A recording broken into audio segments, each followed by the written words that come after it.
Yeah. Well, that was my family. Right, good afternoon everybody and welcome to this extraordinary meeting of Norwich City Council's Scrutiny Committee on Thursday the 29th of February 2024.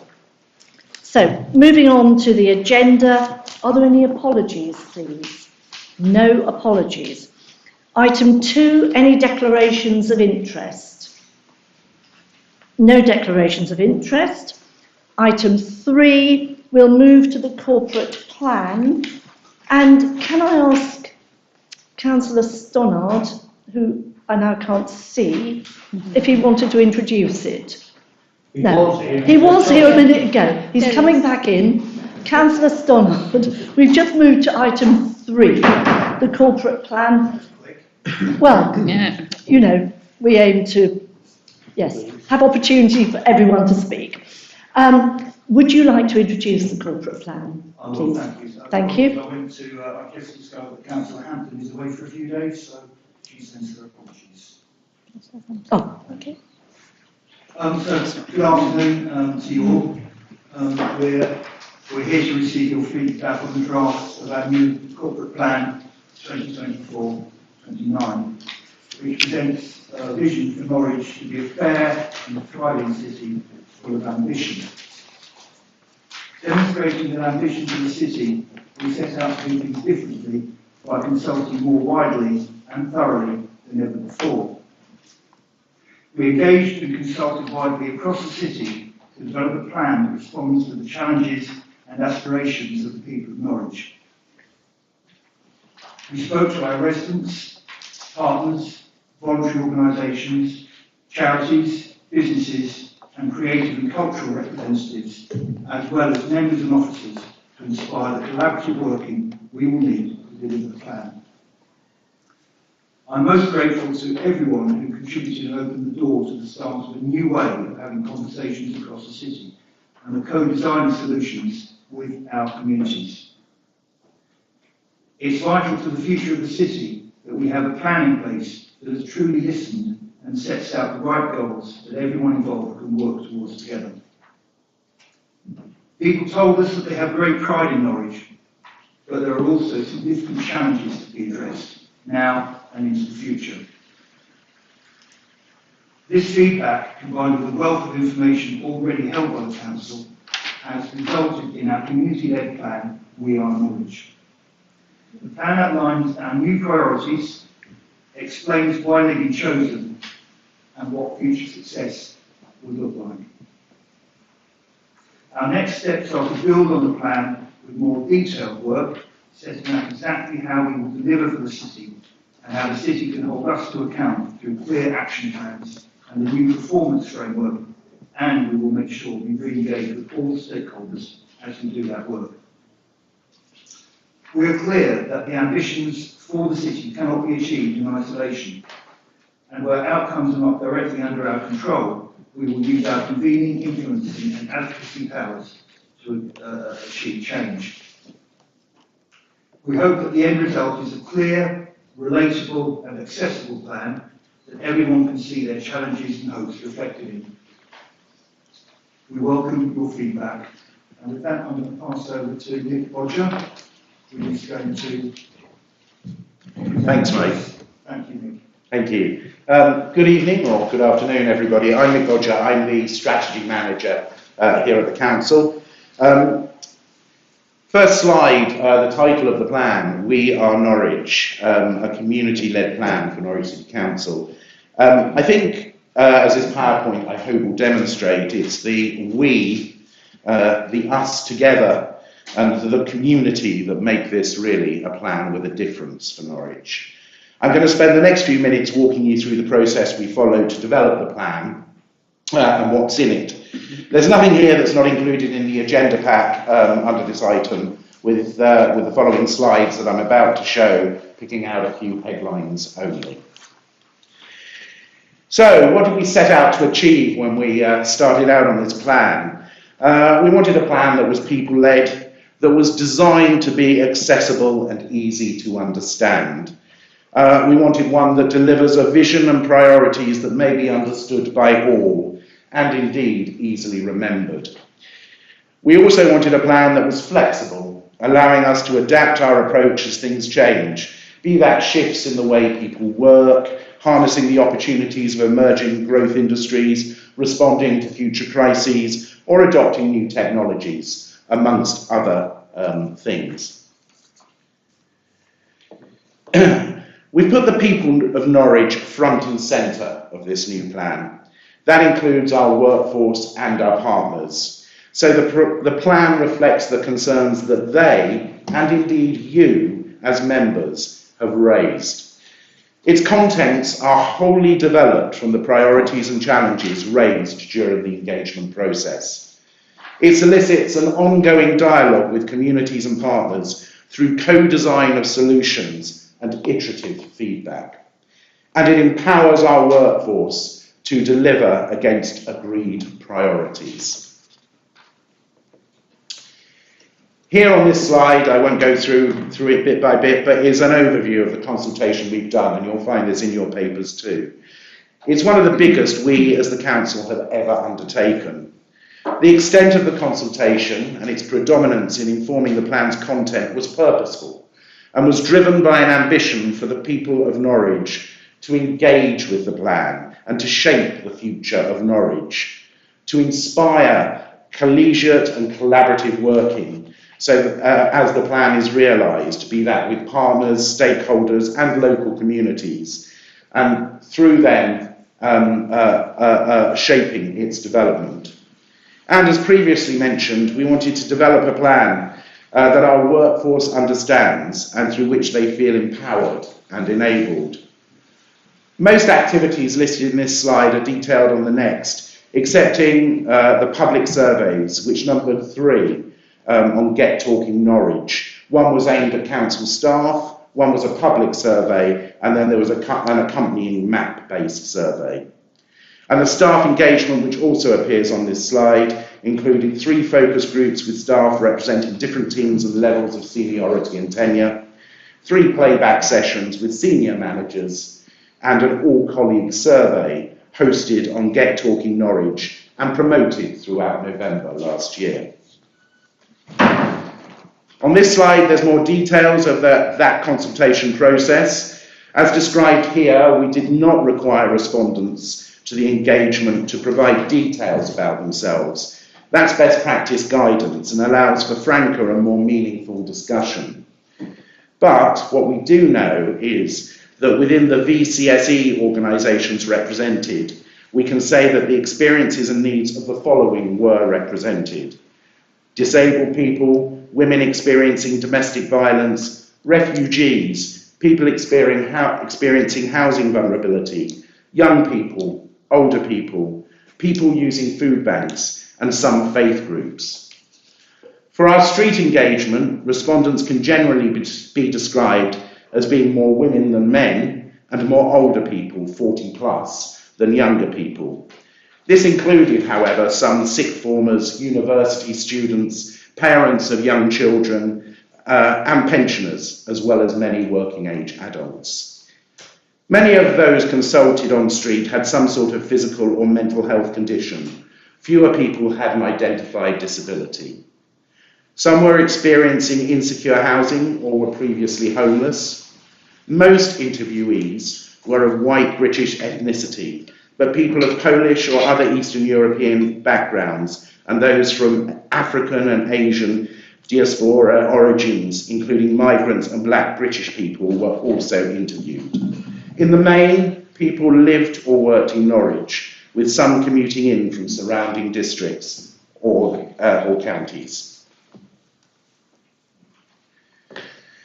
Our consultants also looked at a significant body of data that we were able to supply them. As we'll soon see, the plan details an ambition for Norwich City Council to be data-driven under its open and modern council priority.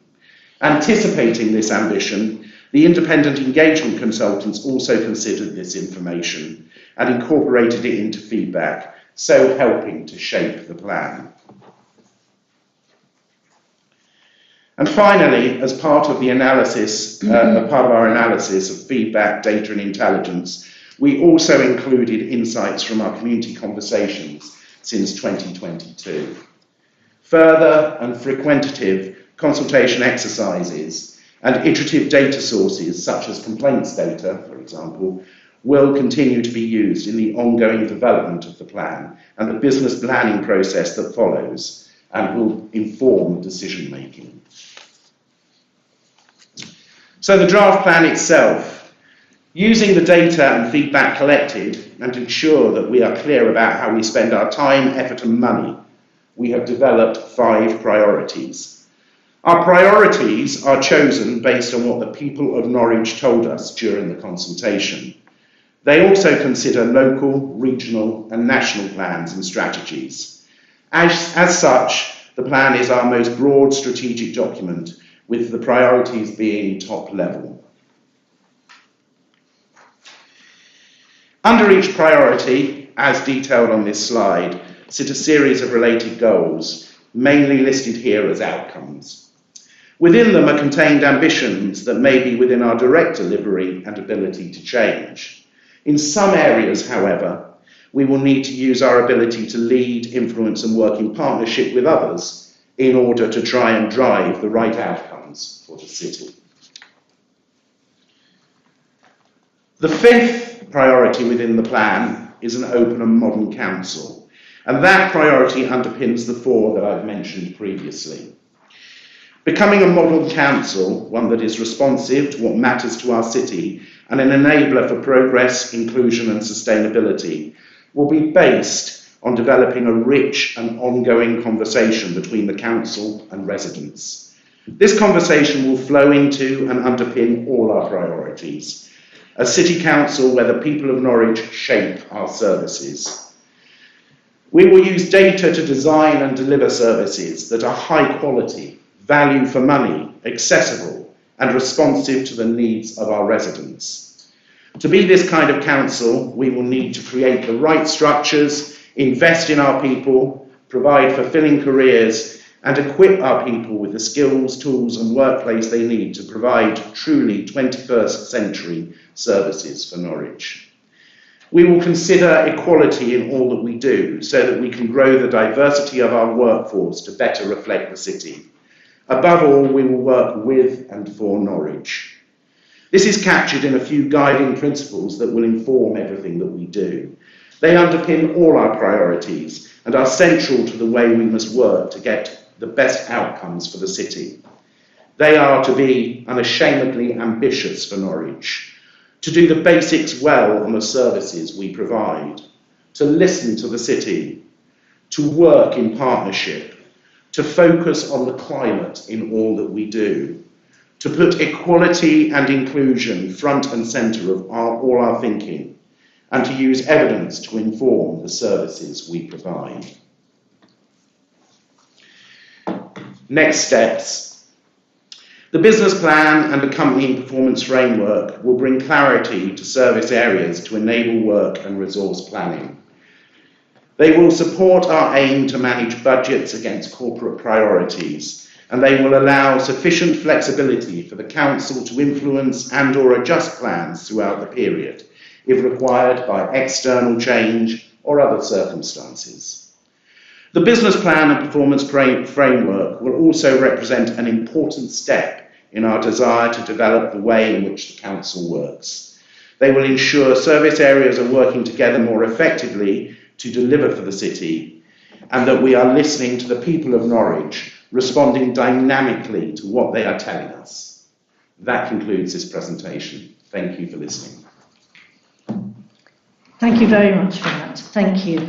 Now, before I invite any questions from people, I'd just like to mention that members will have received today from Councillor Galvin some points which came from her discussion with Inclusive Norwich, and because officers have only received those today, I think that the best way forward, and thank you very much Councillor Galvin for sending that in, it's a very important piece of work, but recommend that the best way forward is that Councillor Galvin, you would meet with Nick and with Helen Chamberlain to discuss that, because it's an ongoing piece of work, isn't it? And that it could be then factored in with sensible discussion. Councillor Galvin, would you just like to respond to that? Thank you.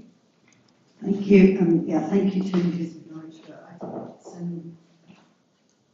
I sent them they asked about the actual report, so I sent it to them, and it was their response from that. So if their comments could perhaps be brought into the minutes or reflected in some way that it's been brought into play today to be picked up, I think that would be fair to them, because they took the time and effort to consult their trustees and came back, and they did also participate in the consultation.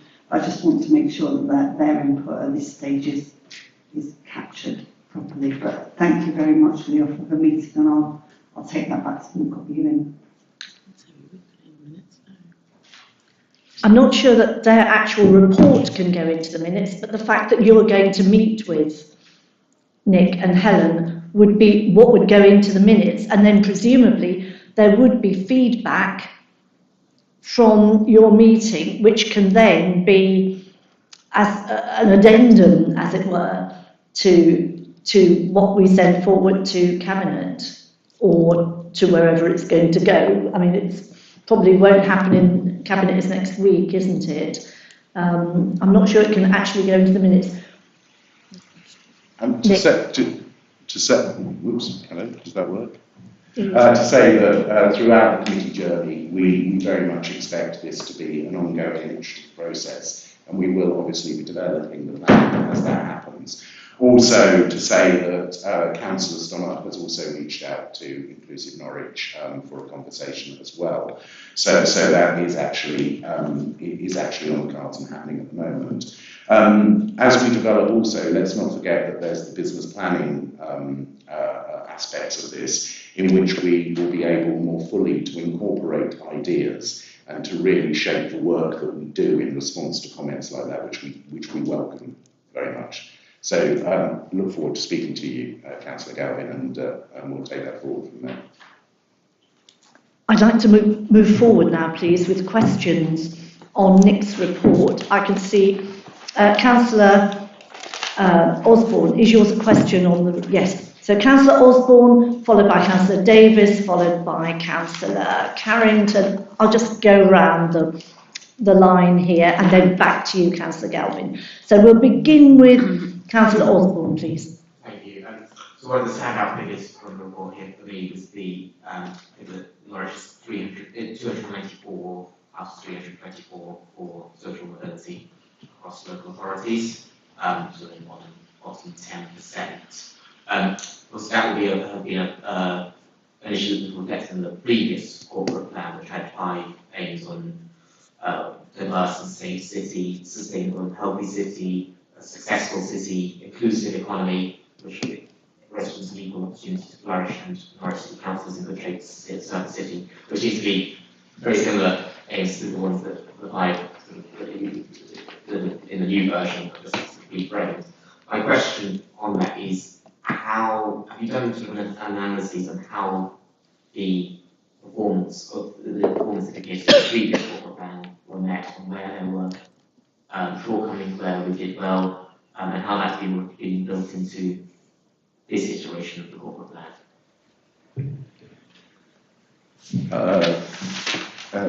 Thank you. Thank you. I have to defer to my colleague Emma, because I only came to post in October, so I'm afraid I can't talk on the previous corporate plan. Are you able to respond to that, please?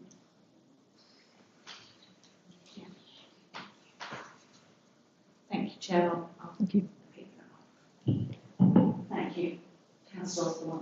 I'm really sorry, I'm struggling to hear a little bit. These mics, I think we need to just bring them a bit closer. I think what you asked was, have we done any analysis of performance against the last corporate plan, and how has that informed this? Is that right? Yeah, and specifically also with regard to that figure about social mobility. Okay, bear with me a moment.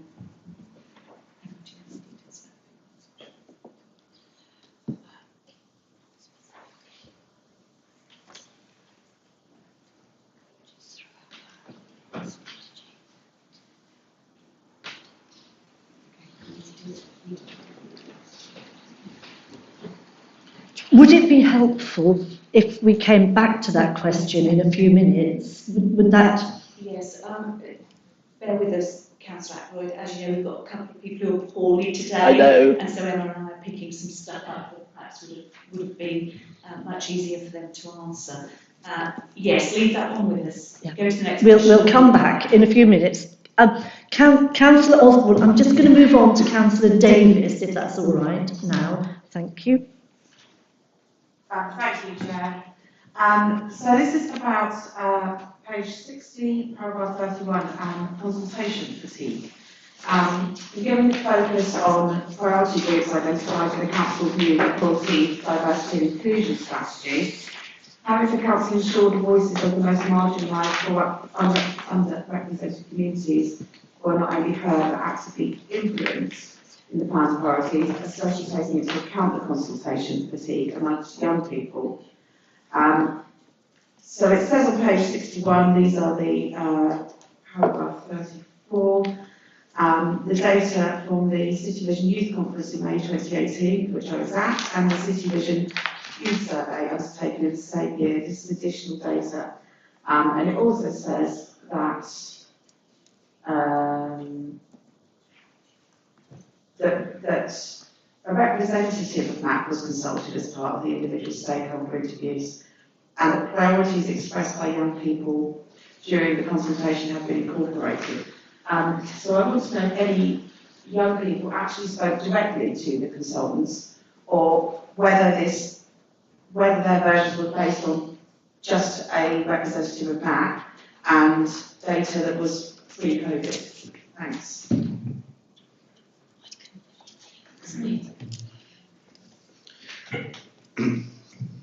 So yes, the young people were consulted as part of, for example, the street engagement exercise.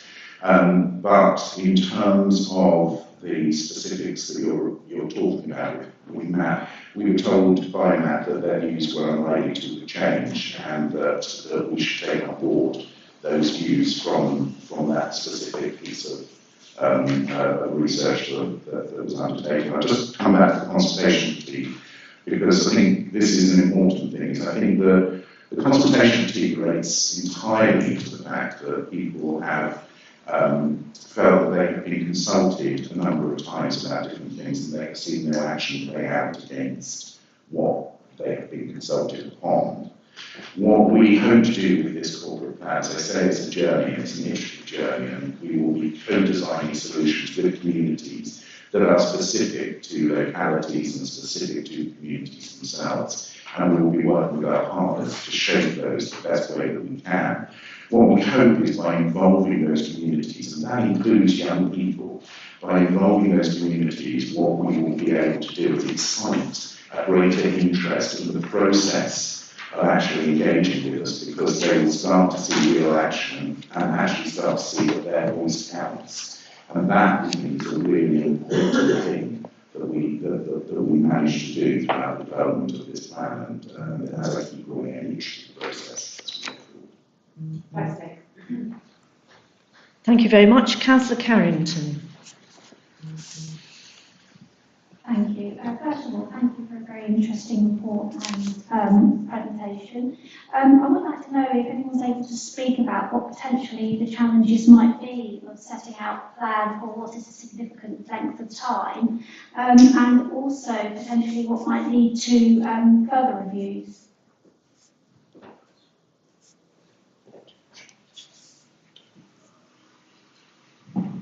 Thanks, Councillor Carrington. Yes, we're very conscious of that this is a long period. If we look back over the last 5 years, look at how much has changed. We have in the plan, of course, included a new priority around resilient Norwich, which we're aiming to do some work there around, dealing with some of that future impact. But I think that where we are is at the start of a different way of working in the city. So we've talked, all of us here this evening, about the start of conversation, the start of working differently. And what we want to do is kind of keep a rolling review process on the plan, at least annually, But, you know, if things change during a short period and that, and we want to bring that back and include that because that's been raised as a challenge specifically, then this plan gives us the opportunity to do that. At this stage, it's about us being able to much more clearly understand how we should use our resources and our people, our budgets, how we should align those to this delivery. But that the plan has given us that flexibility when we create it. Thank you. Councillor Fox, I think you had a question. Thank you, Chair. There seems to be only passing reference to heritage, as in it says celebrating and promoting our excellent culture, creativity and heritage offer. And a much clearer and proactive objective was contained in the 2015 to 2019 corporate plan under the aim of a prosperous and vibrant city. To maintain the historic character of the city through effective planning and conservation management, that was included in that. Is there a reason for not emphasising the importance of protecting the historic city? So, first of all, to say that we absolutely recognise the significant value of the heritage of Norwich, and we, within the Prosperous Norwich section, we do talk, if you look at the priority tables as well, around the whole tourism offer and developing that tourism offer, and really trying to weigh up our offer to the nation and to the rest of the world to come in. But what I would say is that the plan itself is based on concerns that were raised through the consultation process wholly. And heritage was not something that came up strongly. A lot of people remarked on how much they loved the city and how much they enjoyed the heritage. And indeed, that is that they felt that this could be better shared in terms of a tourism offer.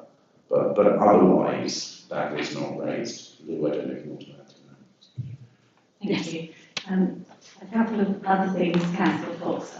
My planning colleagues are here this afternoon on that, and they would make very clear that our statutory responsibilities, of course, around conservation of the city and looking after our heritage assets happen day after day and are not expressly mentioned in the plan, but of course we still continue to do all of that work.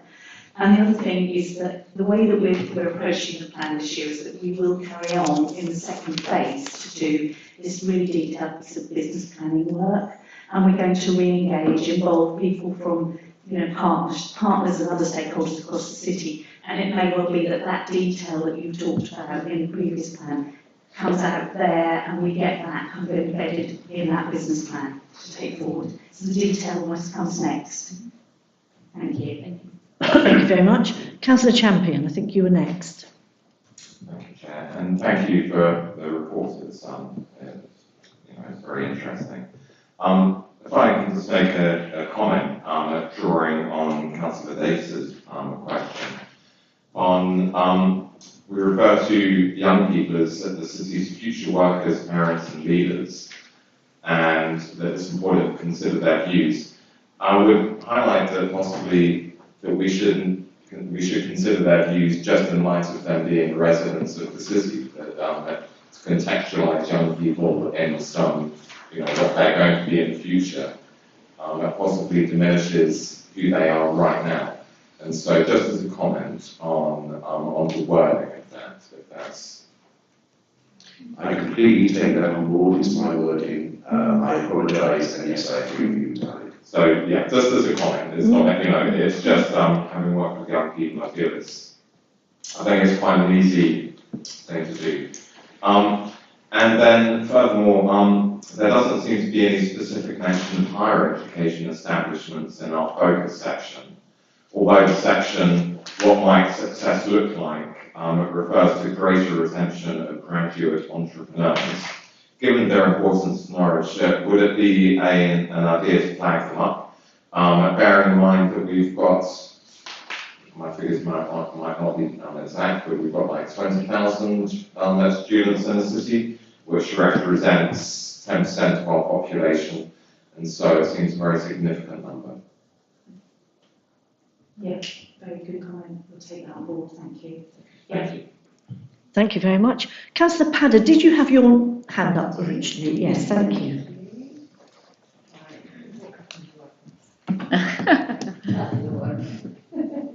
Thank you so much. That was such a compelling presentation. Thank you for the report. I wanted to ask a question about a future-proof Norwich and engagement with young people. I wondered, as part of the city-wide resilience plan, whether you'd thought about or factored in the thinking behind the use of AI and whether those conversations are happening, because I feel that that's a missed opportunity and could be maybe developed later on with this corporate plan, or maybe conversations that could be integrated later on down the line. Yeah, thanks. I can't find a specific reference here, but we absolutely take on board what you say around AI. It has been in our consideration. There should be something in the priorities table. We are madly looking now to find it, but there should be something around new technologies emerging and AI being part of that. Yeah, it could be in both. But certainly, yes, so to reassure you, yes, that is very much within our thinking. Thank you. On my list next is Councillor Galvin. Thank you very much. Yeah, thank you for the presentation and the plan and all the work that's gone into it, which I know has been a lot, and it shows. So, in terms of doing the basics well, which is obviously really key, the question is quite a simple one really. It's bothering me that we haven't collected the demographic data at that first stage. I think I heard you say that it's not necessarily good practice to do that. It can be a bar, etc., and it's in the report, but we're surely going to need this to check that we're speaking to everyone. And if this is an iterative process, we need to start it somewhere. How can we guarantee that we've got robust data to work off if we don't know that? So to involve people. So I'd like to sort of ask that we have some perhaps a rethink on that, on what would be possible in terms of that. Thank you. Yeah, to really get good responses within any kind of consultation, engagement exercise. It is best practice not to make it a requirement for people to give their demographic information. However, they may give their demographic information. Unfortunately, we have so little response on the demographic information that it actually really could not be viewed as even indicative, let alone representative, of the people that we had talked to. However, what we did do is we tried very hard to make sure that we were covering as many bases as possible. So speaking to a diverse range of partners representing different groups, working in particular areas, like, for example, focusing the street engagement in the Marlcross, in the Marlcross and Lakeland area, to ensure that we got the voices from there. And indeed, as we move forward and we engage with communities, we'll also be looking at the data that we hold, for example, through the Reuters model, and looking at how we can actually ensure that we are being inclusive throughout the work that we do. Thank you. Just to reassure you, I have Councillors Osborne, Davis, Thomas and Driver lined up to speak. Councillor Fox as well. So we'll go to Councillor Osborne next. Thank you. Finishing up on my previous question, I guess part of what I was asking there is also whether there's historical data so we can compare, because this corporate plan goes to 2020, so 24 to 28, 29. The previous one was 2022 to 2026. So I guess my question on the previous one is why are we changing it halfway through and have things been completed that were set out in the previous corporate plan, or the plan, the priorities changed? and if so, why? My other point on was continuity between the two plans is on the previous plan, the current one is, it has two aims on providing the right support to residents at the right time with a focus on early help and intervention, in regards to health particularly, and also taking action against domestic abuse, hate crime and antisocial behaviour. Those are both things that come up several times in the consultation responses, but they don't feature in the priorities of the council under the topics. So domestic abuse isn't in there, hate crime isn't in there, early intervention isn't in there, despite those being priorities in the previous corporate plan. So the question, I guess, is how those will be addressed, and what review has been done on the priorities of the previous corporate plan and how it's been built into this one.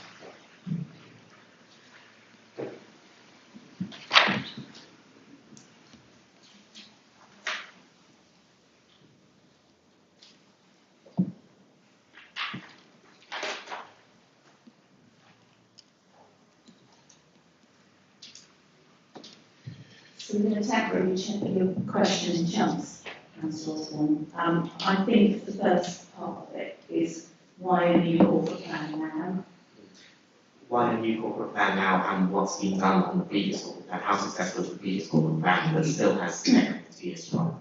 Yeah, we'll be, Emma will pick that up. I'll pick up why a new corporate plan. I'm sure Mike will perhaps want to come in there as well. So we felt that things had significantly changed since the previous corporate plan was developed and approved. We wanted very much to do a big engagement piece led by the administration around engaging the city, really listening to the city post-pandemic, and the other kind of economic shocks that have hit the city hard, like many other places. So I think the reason for a new corporate plan were those things. So can you point to what's changed in response to that? What do you mean? As in between this corporate plan and the one that's going to be adopted and the current? Do you mean what's changed externally, or No, what's changed? in the corporate plan. What's changed in this corporate plan? Yeah, to reflect those. I haven't got an analysis here, but I'm sure Emma, you probably pick that up. Thanks. So I'll probably sort of cover off your previous question as well. So obviously statutorily we review our corporate plan on an annual basis anyway. And so what happened last year was we did publish a review and did that reflective piece of work.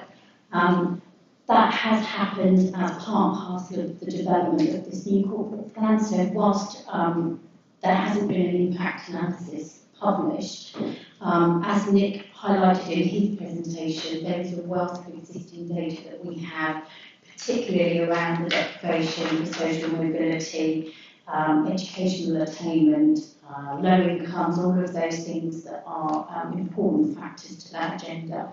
And so all of that information was shared with the researchers. So and specifically the analysis that the County Council Analytics Hub, NODA, do. And so they took all of that, including our corporate performance information, our risk information, our budget consultation, the extensive consultation that we did to inform our equality, diversity and inclusion strategy, the impact analysis from the Financial Inclusion Consortium. So really sort of drawing on our wealth of evidence and data on what we know and what people are telling us through our partnership, that then sat alongside what people were telling us through those conversations to inform this corporate plan. And the biggest change is obviously that what we've got now is framed by what people are telling us. But as you pointed out earlier, there's a lot of alignment with the priorities. So I think the challenges that people are facing are fairly consistent because of the environment that we're in. And then just picking up on the health and the domestic abuse point, obviously since the last corporate plan, we now have a Norwich Health and Wellbeing Partnership, so the health landscape has changed, and so we have a really strong working partnership, and that has its own strategy, which the three themes are around mental and physical health, and social mobility is one of those themes as well. So again, I think as highlighted in Nick's presentation, and where we really want to get to in order to deliver this plan, is utilising our assets and our partnerships. And domestic abuse. And domestic abuse. And hate crime. And the prevention. So it might not be explicitly referenced as domestic abuse, but there are references throughout in terms of community safety and people suffering vulnerability and what have you. And so there will be a drive, and again through the business planning process, to really look at the prevention agenda, and again working with our partners, because to do that successfully we need the data, we need to be talking to each other, and we need to be acting in a timely manner. Thank you very much. Councillor Davis, please. Thank you, Chair. The plan mentions quite a lot, actually, things that were really out of our sphere of influence, so a lot of things that actually go through the county. So it says we need to use, as Nick looked at the presentation, our advocacy, influencing and enabling powers. Can you elaborate on the mechanisms or frameworks in place to ensure effective collaboration with partners such as the County Council, especially in areas not directly under our control, such as transport, education, public realm and social care? Thank you.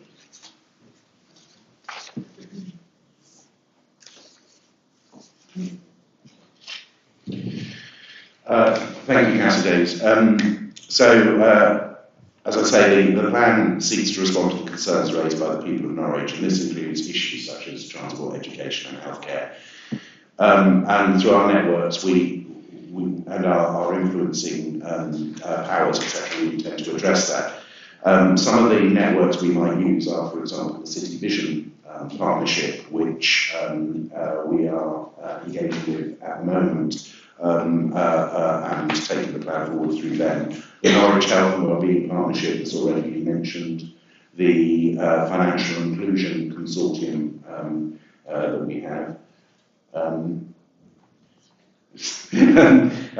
indeed, there are a number of networks that are run out of County Hall, on which we sit, and where we might bring influence. But this is a new way of working for us, and it is a way where we need to learn as we go forward. We will build this into the business planning process. We will make the relevant contacts, and we will use as much influence as we can to try and steer the right outcomes for Norwich. And in some of those areas we are weaker, and in some of those areas we are strong. So, and indeed we are reviewing our partnerships as we go forward, and looking at what else we can bring together to actually really move for some real change that will be a benefit to people of Norwich. Could I add just one thing, Councillor Davies, just that this, I'm not sure if you recall, it's also picked up with a peer review. There was some peer review around how we might work better through our partnerships. And as Nick has mentioned, we are going to do a review of those, but we're also thinking about how we use our resources more wisely. So alongside the way we're doing that with the corporate plan, we're doing that with our partnerships. So we're thinking, who's the best person to be in that space? You know, how do we influence? How do we use our soft power, our influencing? How do we collaborate best in those spaces? So that's happening in the background. Yeah, and that will flow into this. Thank you very much.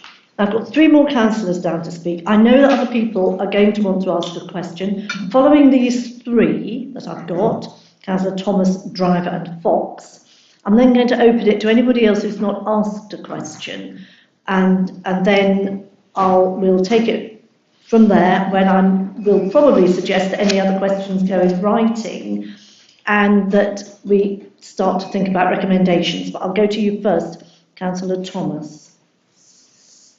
Thank you, Chair. Thank you, Nick, for the presentation and the report. Much appreciated. I can't help connecting it with the reports on Radio 4's Today programme. So I thank Martha Carney as well, not that she's here today.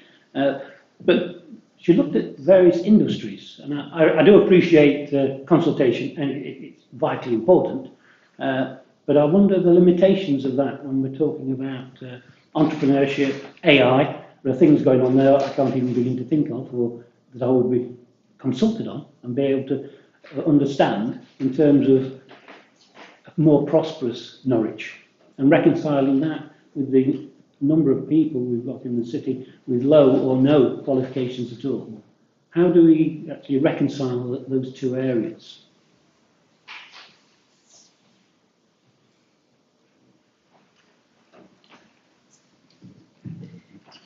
Thanks, Councillor Thomas. So the engagement itself did work with stakeholders like BID, the Chamber of Commerce.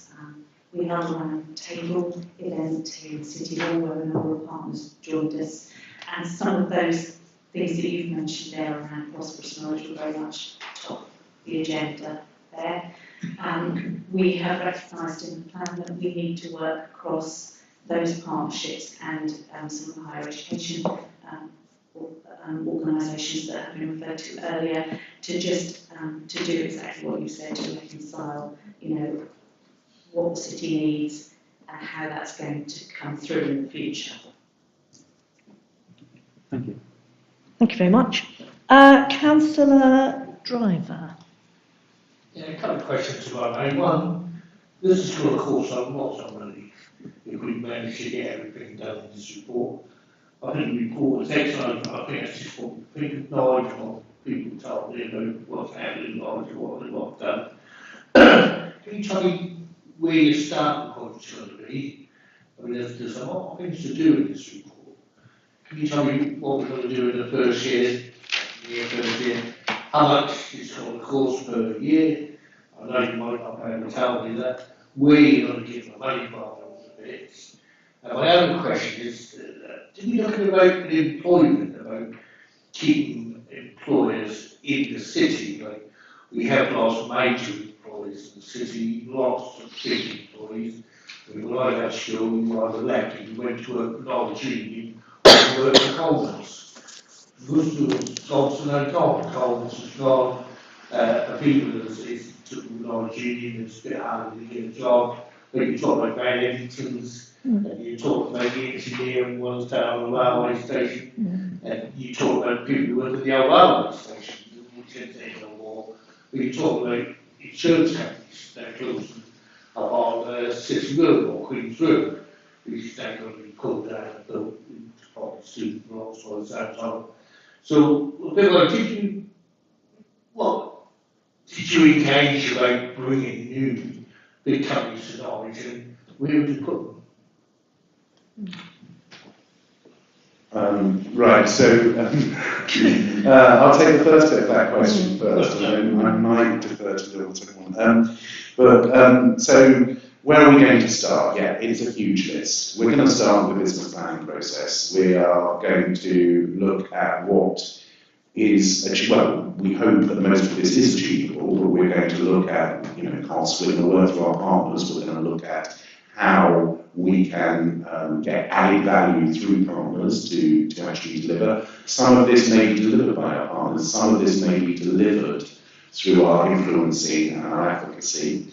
Going forward, one thing that I can tell you that is most definitely happening this coming year comes under the Fair Norwich theme, which is the EDI Action Plan, the Equality, Diversity and Inclusion Action Plan, which will focus on a huge part of that Fair Norwich piece. So, there are things going forward. There's also the environment strategy that's being developed under Climate Responsive Norwich and the work there, and indeed there has been a further investment in the environment resource to actually buoy that up to try and make sure that that's deliverable. The business planning process, as it goes through, will obviously align with the budget setting process as we go forward year on year. It's just slightly skewed this year because the corporate plan has followed the budget setting, but we're working on that. We're looking at ways in which we can actually bring about real change. Do you want to talk about the business piece? I'll add something to the kind of cost piece that you've raised, Keith, and how we might plan out. And I think John, my colleague, is going to help with some of the questions you raised about business.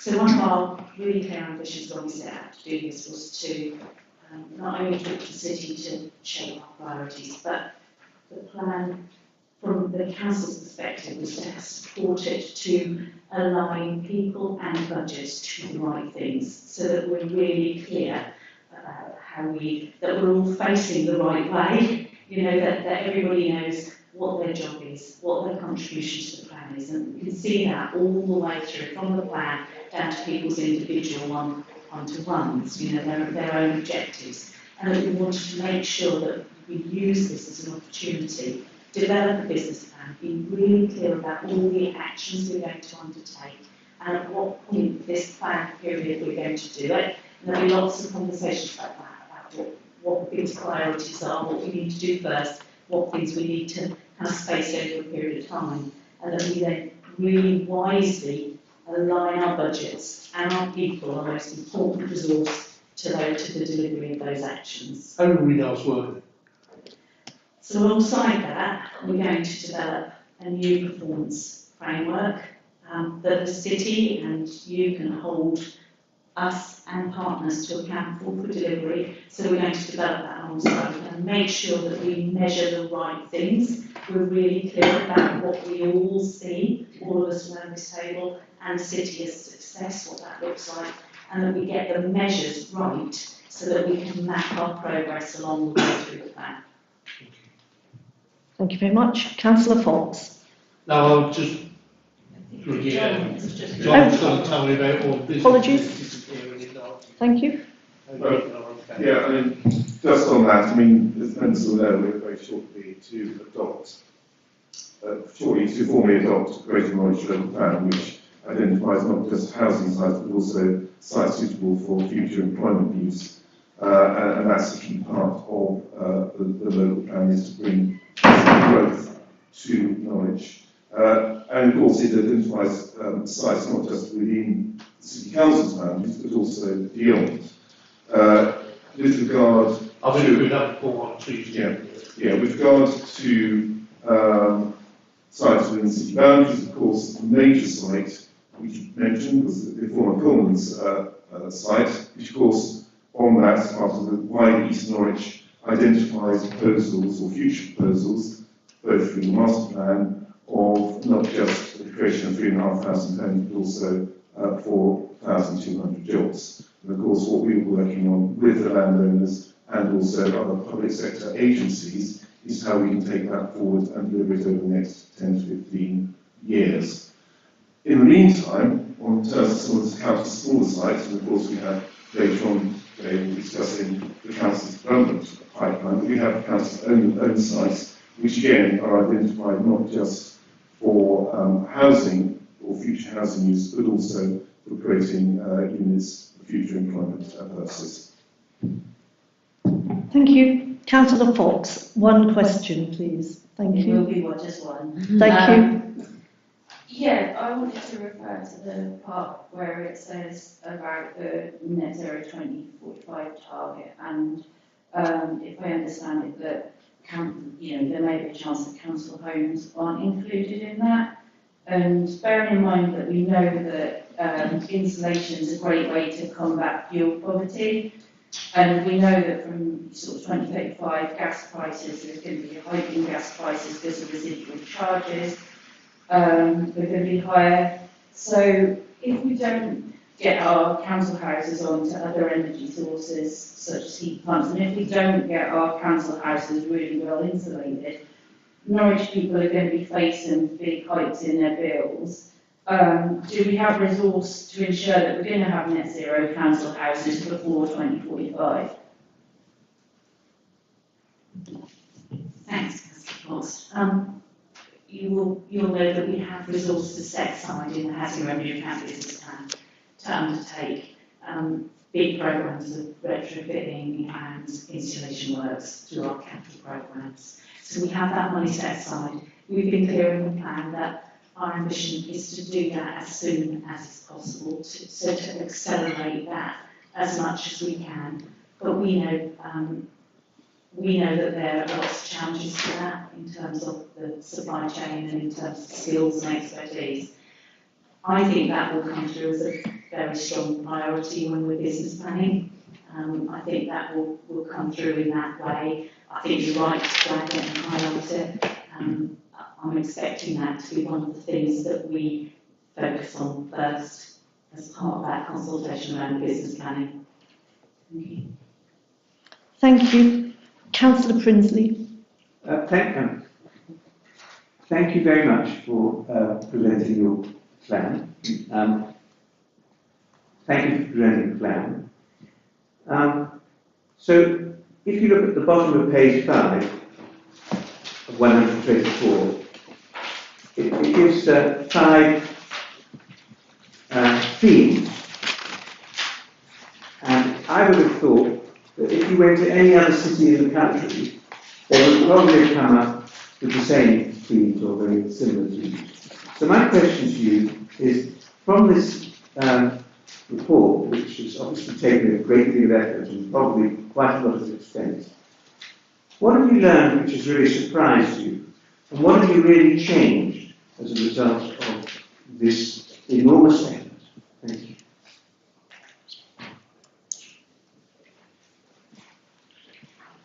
Well, one thing that surprised us, but in analysis we kind of understand now, is the people of Norwich did not put climate as a major priority and tackling the climate crisis, which we thought may be, front and present of most people's minds. It is something that obviously councillors and other groups and partners put forward, but not the people of Norwich.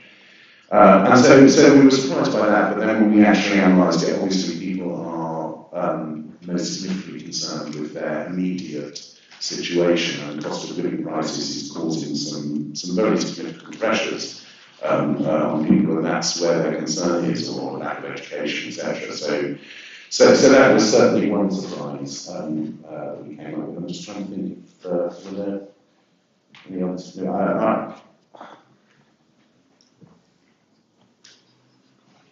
So, can I add one thing from the council's perspective that I think came through quite strongly, was that people said, and I think this plays back to the statement about fatigue around consultations. People said that they really want us to tell them, when they want us to hear them, and they want us to tell them that we demonstrate that we listened. They want to see a change, and they want for us to be clear about what we've done. And that came through quite strongly in terms of the council.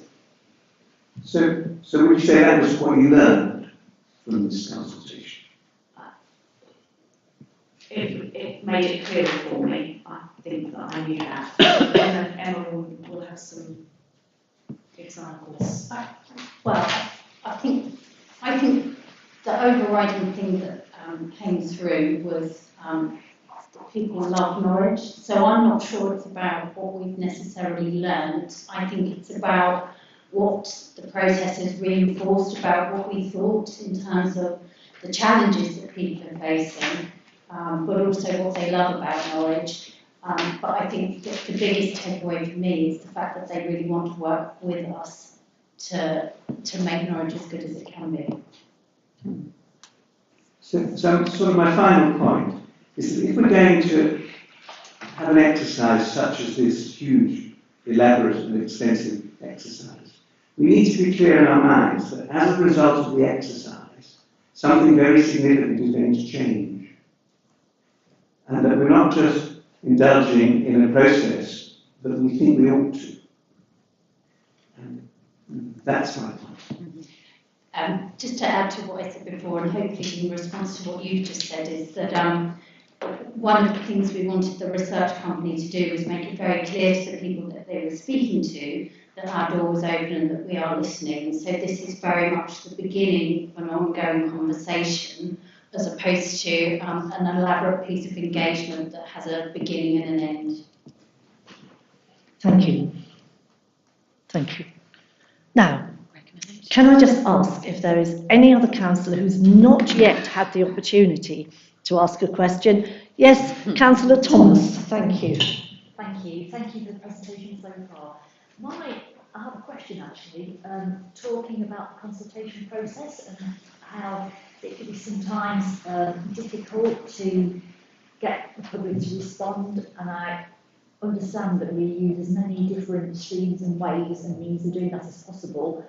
I just wondered, we have the amazing public space in Norwich with the forum, and we get a very good footfall and a diverse community going through there, both into the main area for various reasons and obviously the library.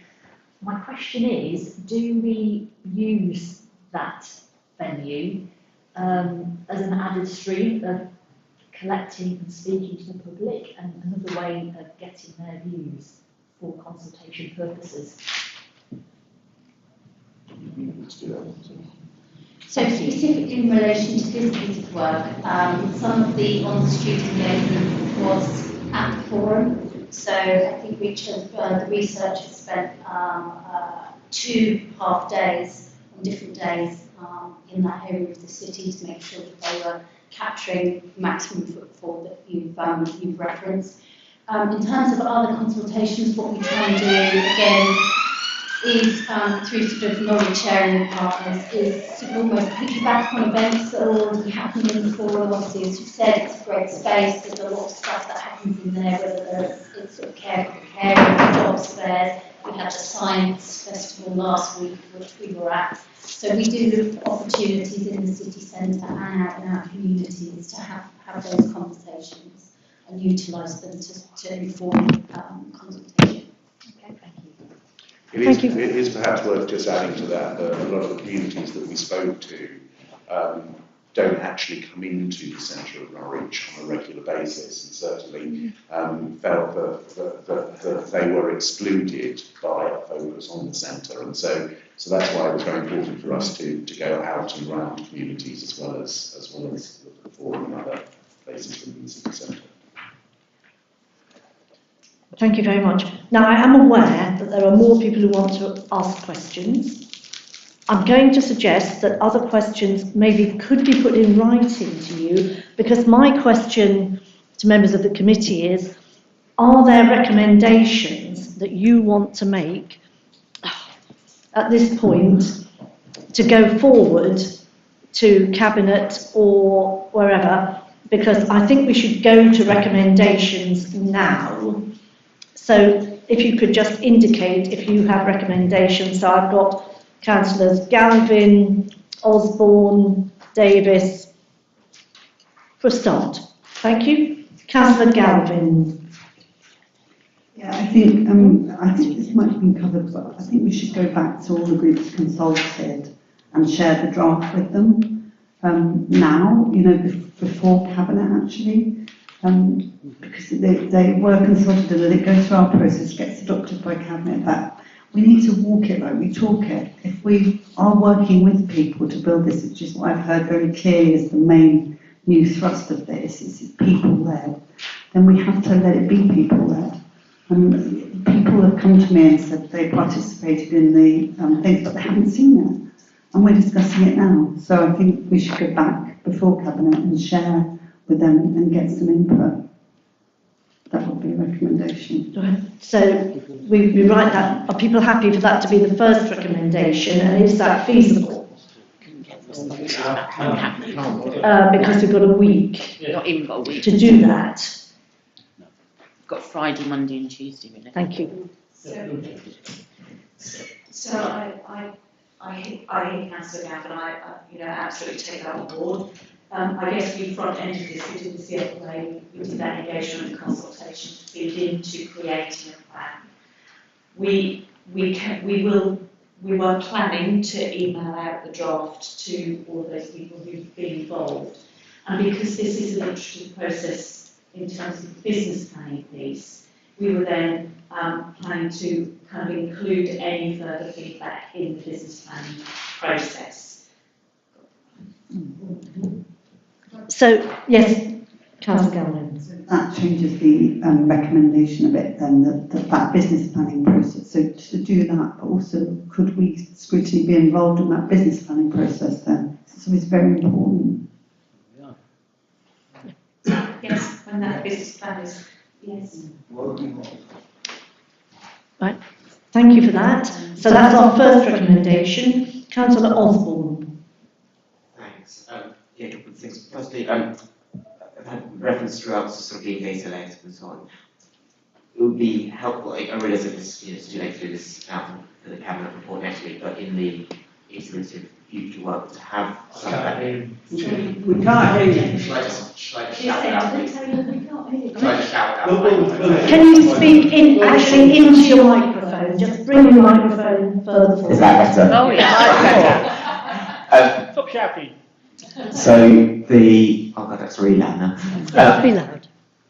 Quite a lot to bring through this about it being data-led, and I realise that this won't be able to be done before next week, but I'd like to see some of the data, and specifically the data on the previous iteration of this corporate plan, either the current one, and how the objectives from that have been met. I realise that some of that is in the KPIs and the annual sort of review of the corporate plan, but it'll be helpful to build it into here so we can say what you were saying about, people want us to go back to them and say, this is what we've done. So we want to, in this corporate plan, say, this is what you said last time, this is what we've done, this is where we're going. That makes sense. The other recommendation is I take Anne's point about domestic abuse being built into the business planning, but I think it should be a priority in here, and also hate crime, especially in we've seen rise in hate crime recently. So.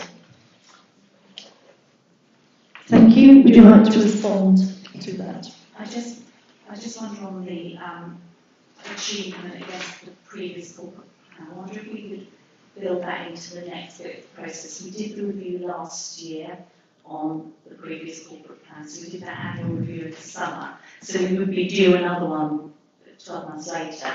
So I wonder if we could reflect that, if members would be okay with that being reflected into the business planning piece.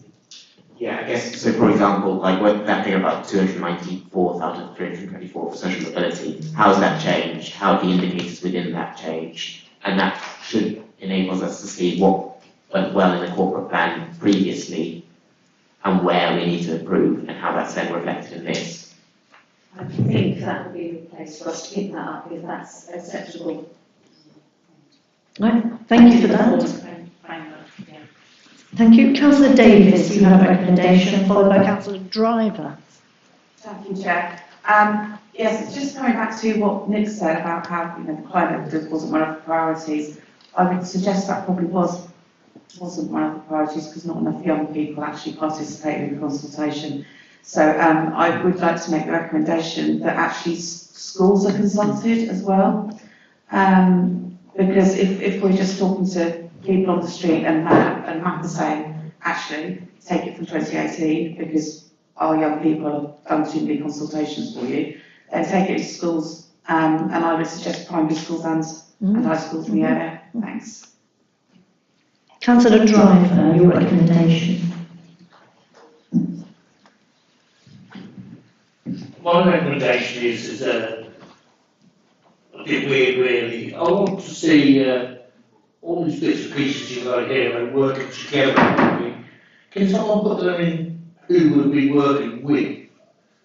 So how many there is working with county council, how many there is working with Beat, how many there is working with someone else? We're going to make my health establish.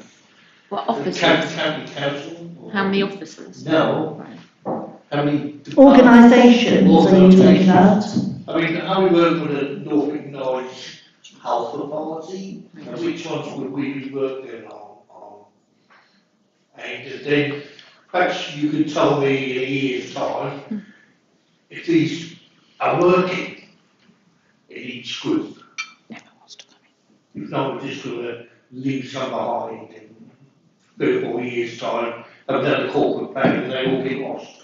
Thank you. Emma, you wanted to? Yes, if I could just come in on that. So at the moment, linked to our work with the City Vision Partnership, we are doing a partnership mapping process, because I think quite often you need something visual so you can see all the moving parts and make sure that nobody is left behind.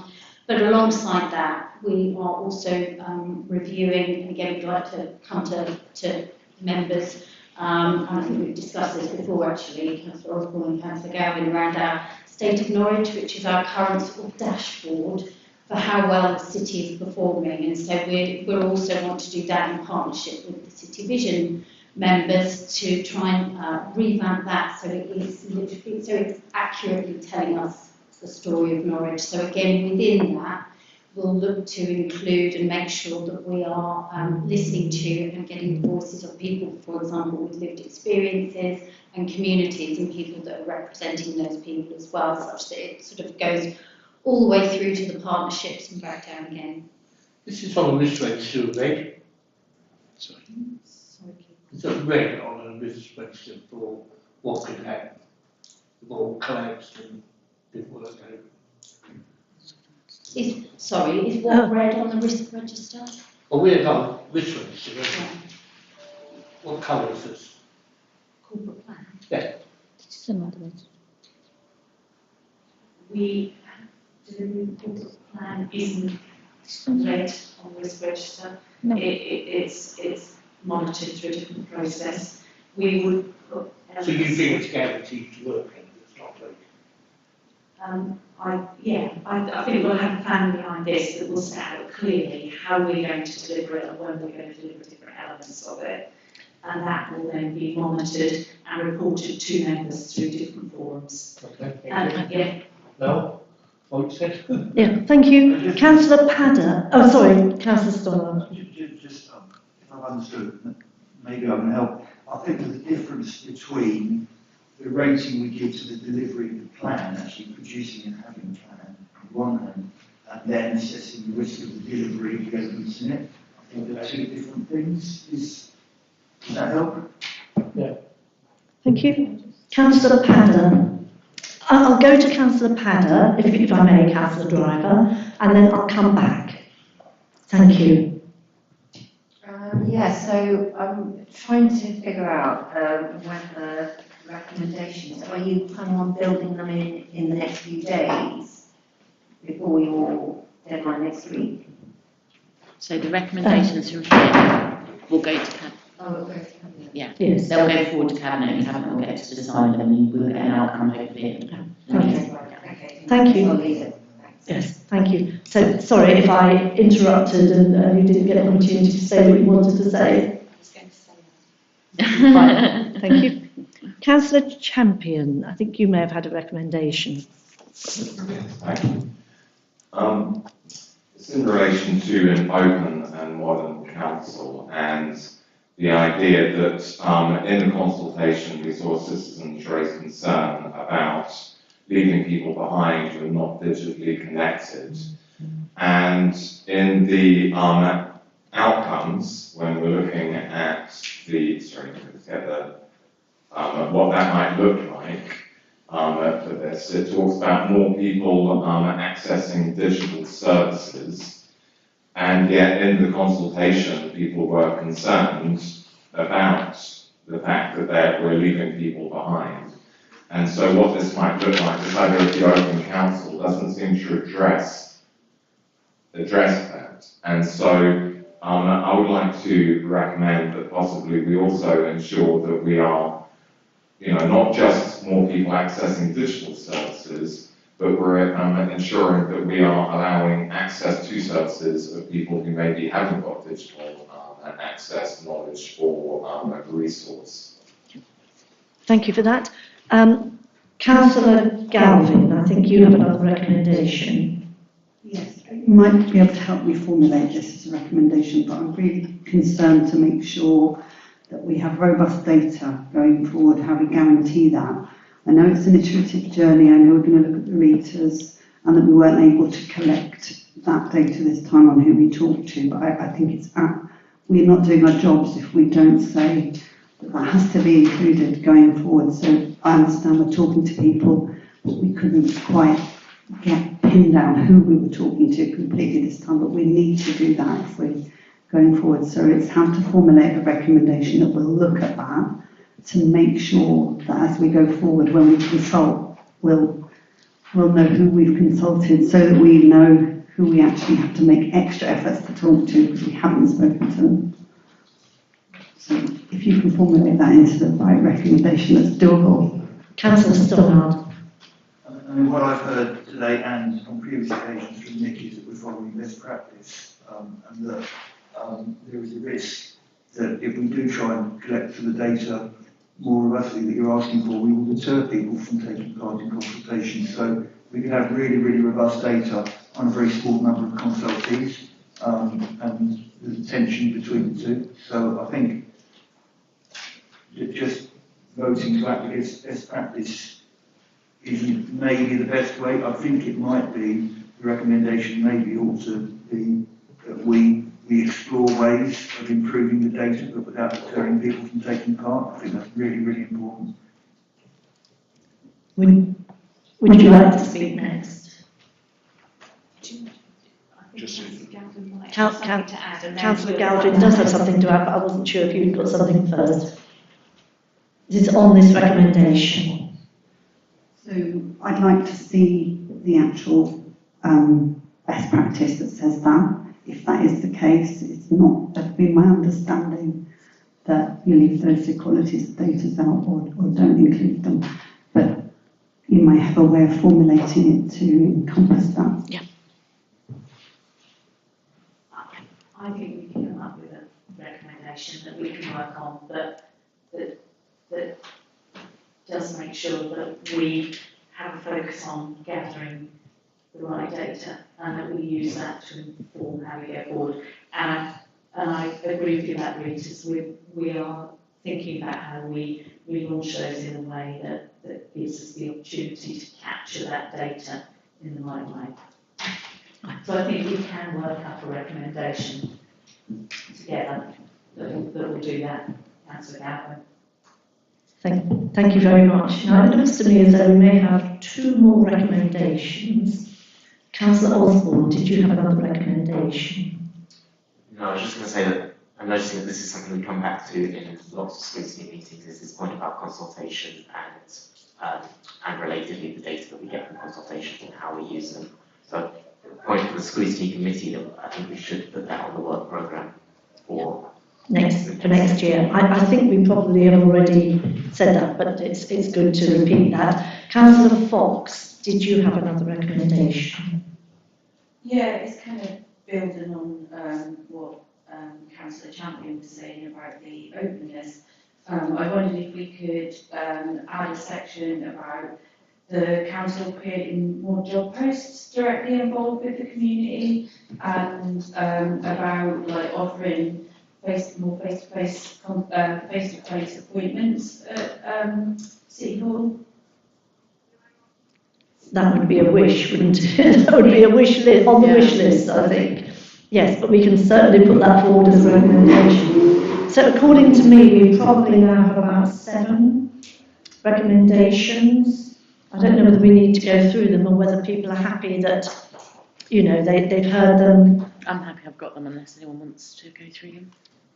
Are you happy that we just take those?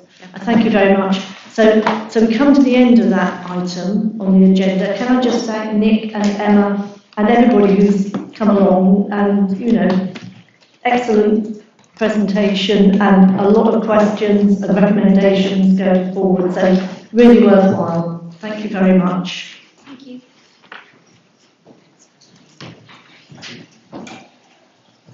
So we'll move to item 4, which is the funding approval item, and I think we've got Gareth who's coming to present to us.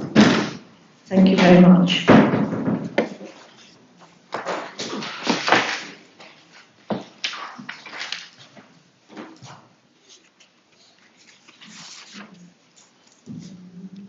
Councillor Osborne, I think you probably have a question. Yeah, I was just going to say, as we discussed in the pre-meeting for this, that just to get it all right, but I think, you know, I'm happy that these items are on the agenda, but I don't believe that the scrutiny committee, or anyone here, put them on the agenda. I've got a bit of a question of how these next three items appeared on the agenda, especially as we've been told in the past that scrutiny sets its own agenda, and also that we don't have space for things like NCSL this year.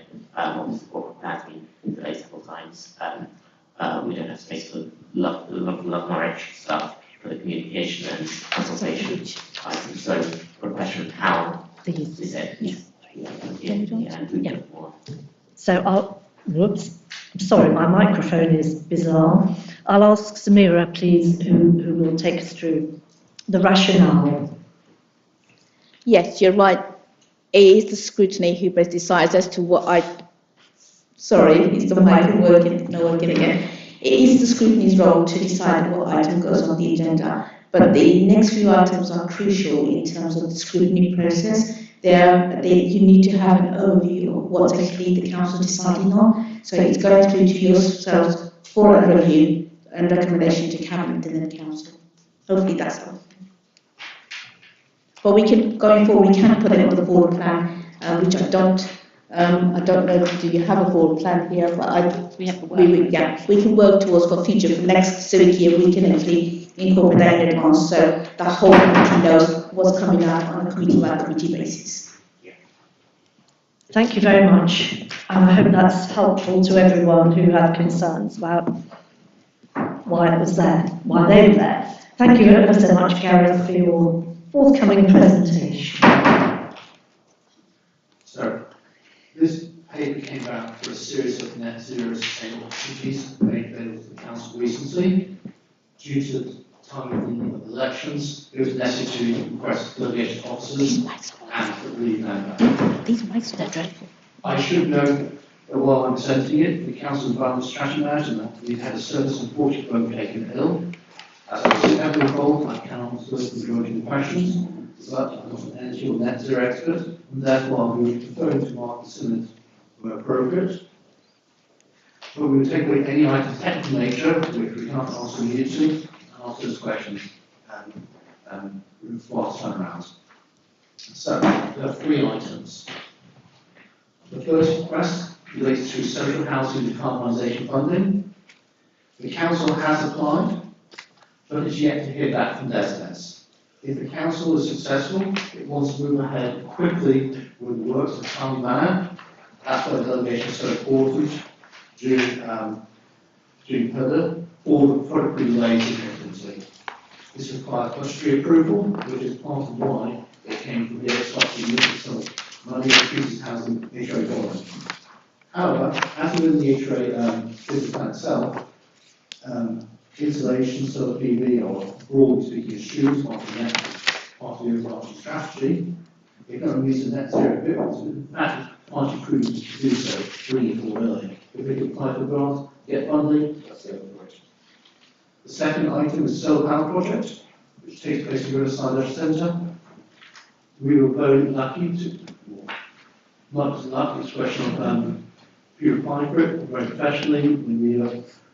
We were very happy to receive the money, but unfortunately the timing of it meant it had to be rushed onto the agenda, which wouldn't normally happen. It's the timing of it, we want to get it going as quick as possible. And it will produce 25k of net savings, will be added to the MTFP, but it's worth noting the residual 25-26 savings get come down. On the third item, this is a question of the council suddenly coming up with funding rounds. Basically, the heat networks sort of operate and actually opportunistically. We would like to get 75% funding of feasibility potential business cases. Due to the timing of PERDA, the council asked for permission before it's fully determined the best strategy going forward. In this situation, it's more a question if the cash is available, and there aren't very many funding rounds with so much cash available, we want to be in early, so we can find the council has efficient and effective plan going forward. We're going to understand implications, and it's very, very important because there is potential for commercial opportunities here as well as environmental sustainability implications. So we'd really like to be the best place to be able to advise councils, and that this is potentially up to the 75% funding for the actual feasibility, and also potentially business cases on 2, maybe 3 areas of the city.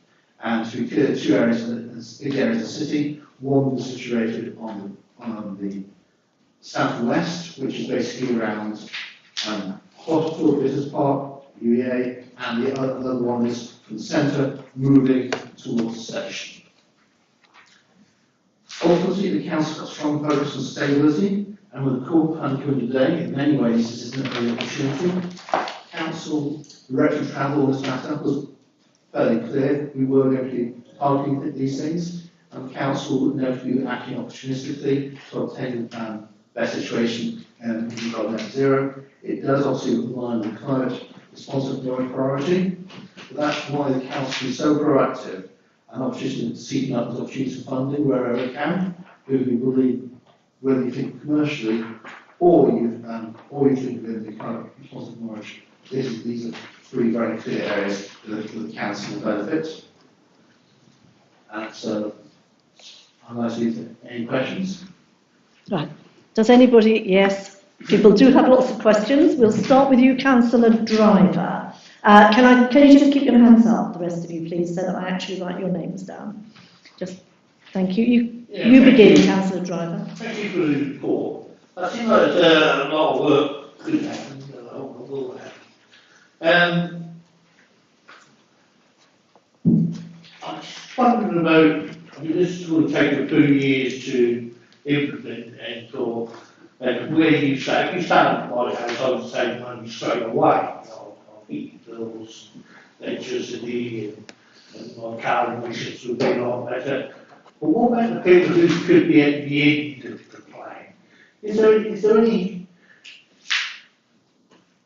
level out so people save money off their electricity bills overall, instead of just one person, or an area?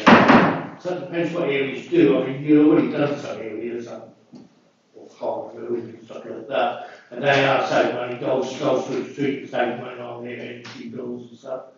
But we haven't got any money or our energy bills, and it's our fault, really. Yes. Who would like to answer that one, please? Sorry, I'll get used to the mic. Yeah, we're looking to get all of housing up to the level of EPCC, so that if you're not an EPC, you would get some kind of fabric improvement, maybe loft insulation, so it could be external insulation, which this scheme looks into, and eventually you'd be looking to get to net zero by 2045. So in answer to your question, yes, there will be a levelling up, so you'll bring everyone to that level, and then the next step in the journey is to get them to that net zero, so everyone will be saving money. And that's not just on social housing, that's central government policy as well. And the tenants know what level they're on at the if you look on the government, if you look on the government register, put your postcode in, that will tell you what your EPC is, and it will also give you a list of recommendations and what you can do to bring your EPC level up to, you maybe see it with D at the moment, it'll tell you how you could bring it up to maybe a B. That'd be things like loft insulation, solar panels. So I'll tell you, these people in that group. No, it's... Yeah. Can I restrict you to one question, please? Well, you've had 3. I'd like to move on, really, please, to Councillor Champion. Thank you. I'll help you if you want. Just in relation to, so previously, I think it was the Eco4 project, I've forgotten its naming now, but it was for low-income homeowners to get insulation and benefits. But the project was had very poor reputation, and I participated myself. And the communication with E.ON, who then, the council got E.ON involved. E.ON then got lots of other contractors involved, but there weren't local contractors, so they ended up getting contractors from all over the country. It created a situation where there was often poor communication, And because we haven't got the infrastructure in Norwich, we haven't got the skills in Norwich and the businesses to facilitate what we're talking about here, how are you going to streamline this process to avoid the errors which we have encountered before in similar processes? I can answer that one. I think you're looking at a much wider project, what you're talking about. This is very fine on social housing, and sort of the worst cases, you're really inefficient energy-wise. You're right, what you're saying, there's lessons learned from the first wave, and when we're looking at a procurement exercise, we will be looking for that principal contractor to look at local companies for the installation. This is the social housing decarb project. I think what you're talking about is this sustainable water project, which is not on social housing, that was actually on owner-occupied housing, and there was a lot of problems with that, using like contractors from all over the country. The first round of social housing, they did use local contractors, and we look to continue doing that. Thank you. Thank you. Councillor Carrington. Thank you. I just know on page 86 of the report, and it mentions, and it's paragraph 12, and it mentions that the council anticipates 53k of savings on operational utility costs before the capital financing scheme, cost of the scheme. I'm just wondering if somebody could put that in some kind of context. So, in simple terms, the council will, the actual energy saves will be 53k a year. But in practice, you're going to have to borrow for the difference, which I believe is explained in the financial implications, which is on page 87. And it knows the difference, basically, that the council is going to have to borrow 375k, and therefore it's going to, so that and the MRP charge, which is based on principal mortgage. In practice, what happens there is we just work on the net difference. So unfortunately, we don't get 50, it's not 53k, it's 25k after the borrowing, after paying the mortgage principal, basically. Thank you. Councillor Davis. Thank you, Chair. Obviously, we're all aware we're going into pre-election period shortly. There's a request on page 85 to the delegated authority limited to £3 million. I just wondered, as the cabinet member is up for election in May, if this could not have come through as a kind of holding line in the budget, because they're asking for 2.7 million basically match funding from the HRA, and the funding bill was submitted, wage 2.2 was submitted at the end of January. I just wondered, because 3 million delegated is a lot of money, and it's a lot of money coming in pre-election period when there's not going to be a cabinet member, the relevant cabinet member, here to oversee it. I just wondered why it couldn't have come through as a kind of holding position on the budget. Retrospectively, it probably would have been more sensible to place it as provisional, to still be provisional delegation, because ultimately, whilst still going through council, so that effectively, one way or the other, the panel coming to the council, it's still on an official basis. So there is actually a practical difference, but probably retrospectively, we would have preferred to go through the budget, this is provisional delegation. The indication is the same, one way or the other, the powers come to the council in section 5.1%. In both instances. Thanks, Gareth. Thank you. Councillor Osborne. Thank you. Question for Martin, or a question for Lou, if that's all right. Thank you. Just thank you, really see getting for applying this funding. Sorry, can you bring the mic? So, thank you. Right. So a question for Martin. None of the proposals in here seem to focus on decarbonising heat. So it's insulation and PV. How's that been decided? Because there's also an argument in the retrofit sector that like stick a heat pump in, because the grid can be decarbonised anyway, but heat can't, if that makes sense. Question for Lou is one asked before, obviously the housing team has been restructured.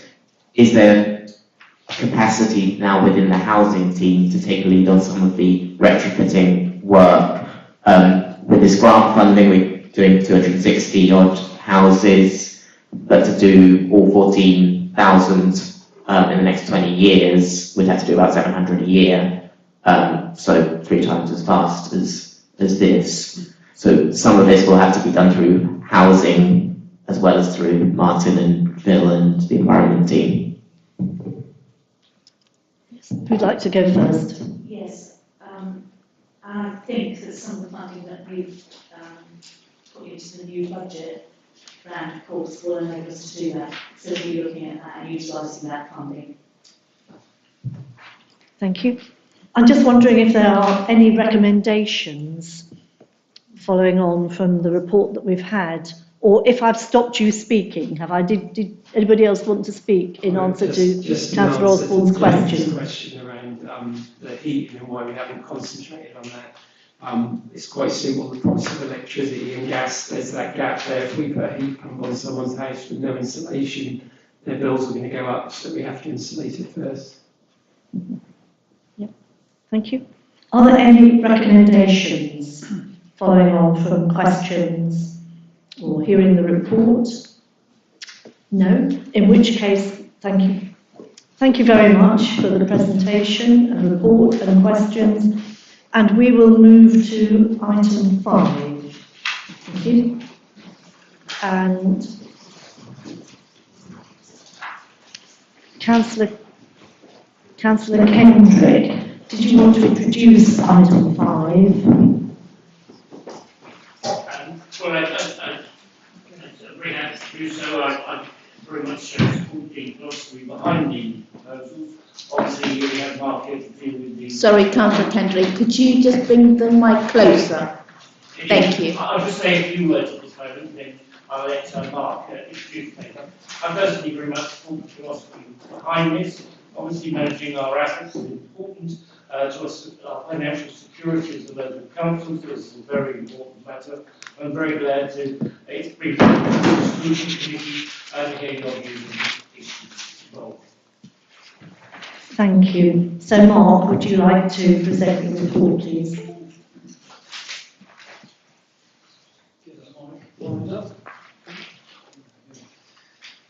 Okay, thank you, Chair. So, just to summarise, of course, some of you may be aware that in 2022 we adopted a strategic asset management framework. So that's a framework to aim at sort of proactive management of our non-housing property assets. Our policy is strategy and action plan. So it's still relatively fresh, but we've come to the point where we need to sort of revisit that and particularly look at the action plan. So we've made some really good progress over the last couple of years, and you'll see as that's sort of summarise some of the wins we've had over the last couple of years in the report. In terms of managing non-housing portfolio, in source of service, we've learned a lot about the portfolio. But it is time to revisit the action plan, and we will need to set out a 5-year plan to give the income-earning assets, so our tenanted assets, to make sure that we can inform future medium-term financial planning around that.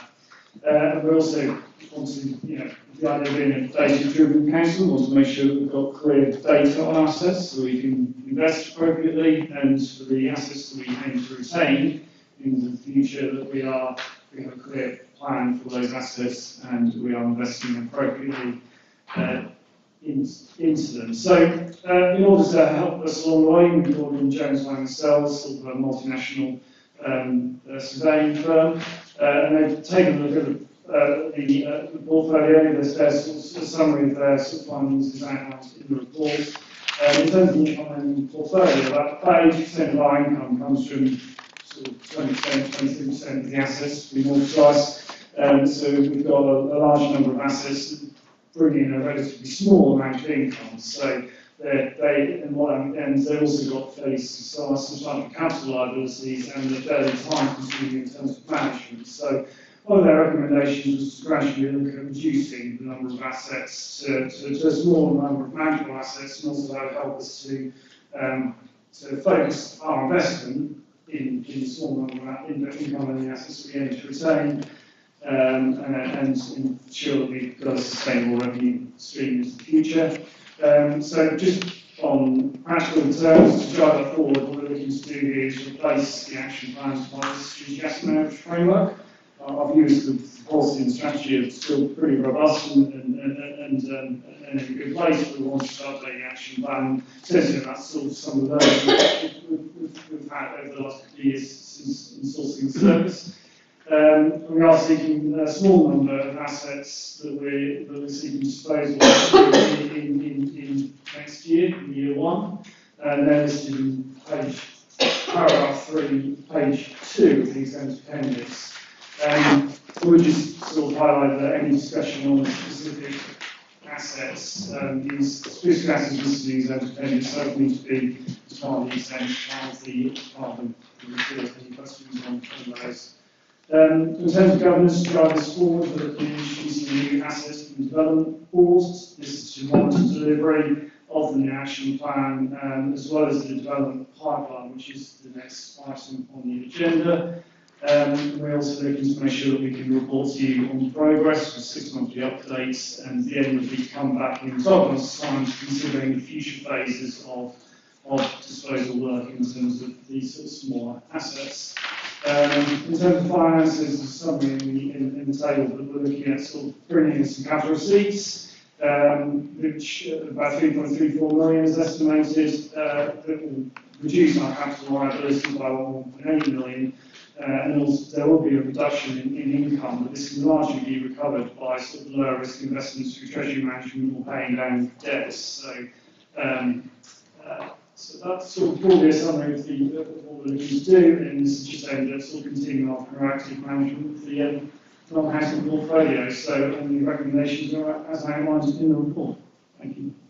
Thank you very much, Mark. Now, I'm sure that there will be questions, but before we take questions, can I just reiterate what Mark has said, that if there are questions on the below the line exempt items, it would be helpful to indicate now so that we go for exclusion of the public rather than get into a situation where we have difficulties. So is there anybody who wishes to ask a specific question whereby we should have gone for exclusion of the public? If you could indicate.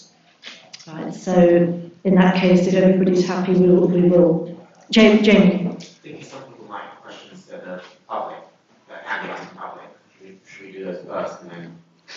We can, yes, that would be good, so long as everybody is aware that that's what we're doing. So we'll take all the ones that can be asked in public. If you could indicate, first of all, if you're asking one that can be asked in public. So got Councillor Davis, Councillor Carrington.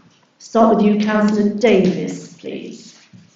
Thank you, Chair. On page 91, paragraph 3 states that a business case was approved by the Future Shape Norwich Board in December 2023, with the aim to achieve an ongoing cycle of data gathering, decisions and actions so the portfolio is effectively challenged, proactively managed, and data on our assets is kept accurate and up to date. Who is on the board of Future Shape Norwich, and how can council scrutinise the already approved business case, please?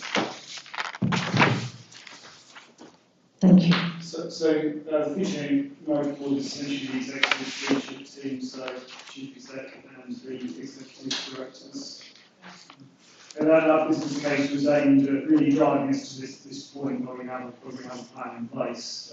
So the business case is aimed at getting to this stage, and at this point, what we're trying to do is move this into business as usual. So we've got a plan, and then we've got a governance framework which we can monitor that plan through, and then also report back to yourselves on how we're progressing that. So, like I say, that business gets to this stage, and then being in a position where we can give members clear updates on how we're progressing that plan. Thank you. Councillor Carrington. Thank you. On page 95 of the report, in paragraph 30, it talks about external consultancy costs, and if it doesn't prove possible to be managed within property services, the commercial property reserve would then be available. So therefore, does that mean that there are potentially ongoing consultancy costs? So surely otherwise we would know those up front. So there's a number of, so in the exempt appendix, what we've done is we've highlighted where we've got access to the better data on. This is mainly condition surveys, and also we want to get some environmental performance recommendation reports. And that's the main, they're the main things we use some consultancy support on. So in the last couple of years, we generally brought in more income than we've budgeted for. So if that's the case, we'll manage those costs within budget, but we're saying we call on that reserve, which is reasonably helpful. I think it's got like 1 million in the commercial property reserve. So we've got a reasonably helpful reserve there for the commercial property assets. So we're saying we call on that. But there's an outline of how these fees are broken down. So it's condition service, environmental performance reports, and also we are seeking some assistance in certain cases to undertake rent reviews. And that's mainly on the assets that are non-local, some of our investment assets and sort of all being Telford and places like that, just to make sure we've got that local knowledge to maximise those rent reviews in terms of council. Thank you very much. So let's move to questions on the exempt item, and therefore, yes, she just indicated, so that's fine. So thank you very much.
To your recommendation for item 5, please.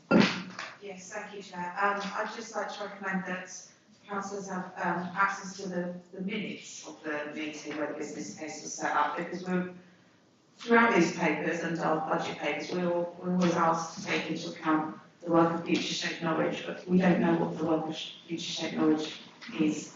So it would be really handy if we could actually see what's happening before we vote on things. Thanks. Judging by the nods around the table, I think everybody else would concur with that recommendation. Is that a fair comment? Thank you. Any other recommendations? No, in which case, thank you, Mark, for your presentation. And we'll move to item 6, and we're still above the line, and we'll go to Andrew. Thank you.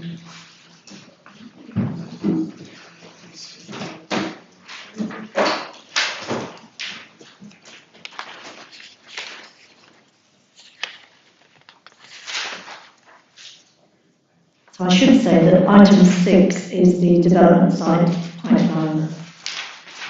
Thank you, Chair.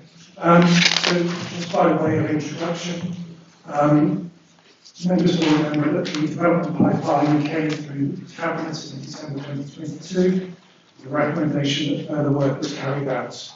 This further work has included doing some initial design work through an architect, having a look at what the art possible on the site would be, assessment of what current markets there are that would be able to kind of attract on those sites, looking at some development viability work to assess what a residual land value would achieve, and specifically looking at valuations of land, and then also engaging with their planning consultants and where necessary engaging with the council as the planning team for pre-application advice. Of those 15 sites, work has now prioritised 6 sites to go forward with the recommendation. 3 of the sites would be a recommendation to dispose, 1 to look at some land assembly prior to disposal, and 2 for further business case development by the City Council for commercial development.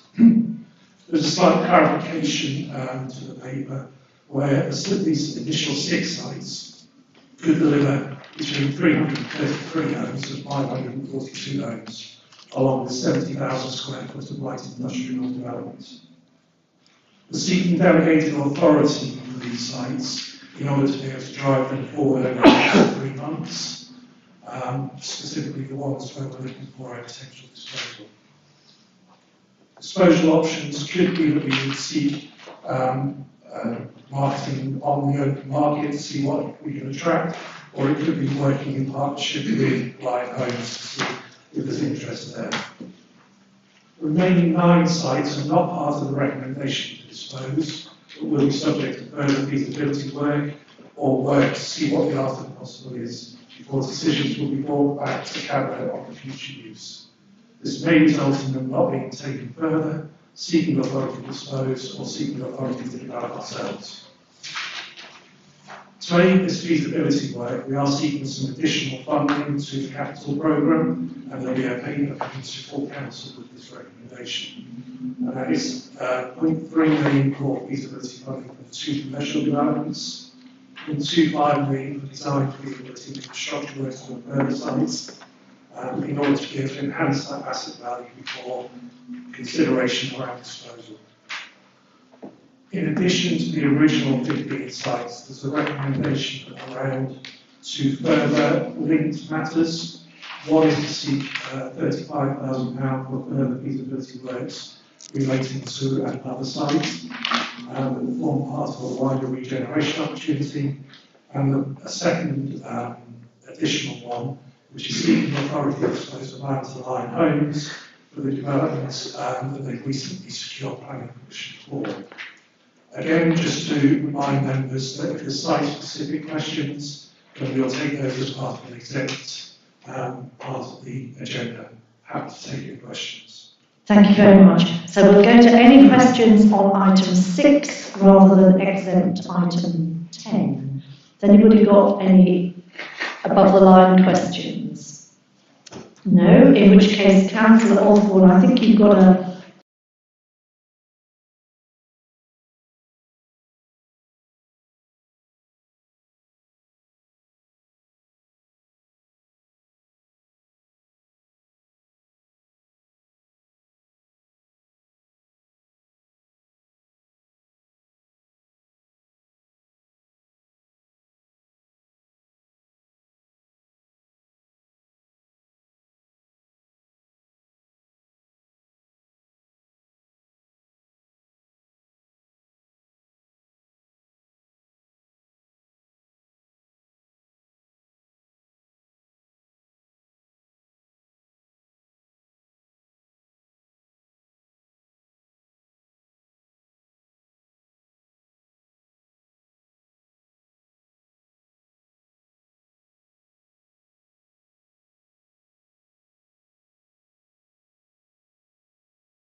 Any recommendations on item 6 in sum?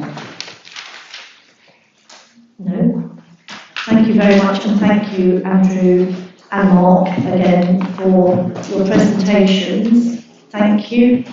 And then we'll move to item 7, which is items for the meeting on the 21st of March. And I'm going to ask Alex to introduce that for us. Thank you. Okay, members will be aware on the 21st of March we have two items. You've got the Parks and Open Spaces strategy and the biodiversity strategy. Officers bringing the biodiversity strategy have asked that to be deferred to the new civic year. And before members consider that, I'd ask you to think about the amount of work we've had in terms of support from the environmental strategy team this year on the retrofitting item. We just heard about the social housing decarbonisation fund bid. We know how much work goes into that, whether it's successful or not. We've also got a new biodiversity officer coming into the council next year, and there's changes to the biodiversity net gain legislation that we'll have to take account of. So it would seem sensible to accept it, but it's obviously your decision. If we did then defer to next year, that leaves us the space and capacity at that 21st of March meeting to bring back the Love Norwich item, and officers are lined up to do that if you're in agreement. Thank you very much. Can I ask for any comments on that?